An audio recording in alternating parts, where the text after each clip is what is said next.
Santo Antonio is known for being the matchmaker saint. This saint is the protector of the brides.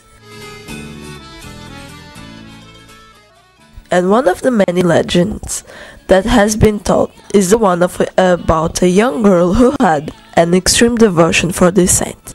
She believed that he will bless her with a good husband. So, day after day she prayed to the saint with all her strength. She kept on praying year after year.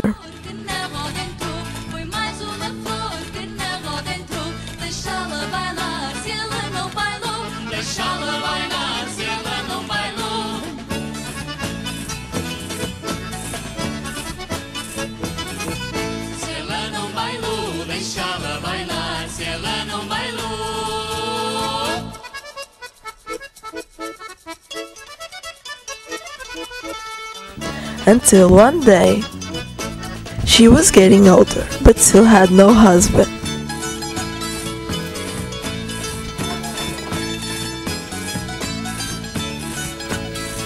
The statue hit the head of a man who was passing by.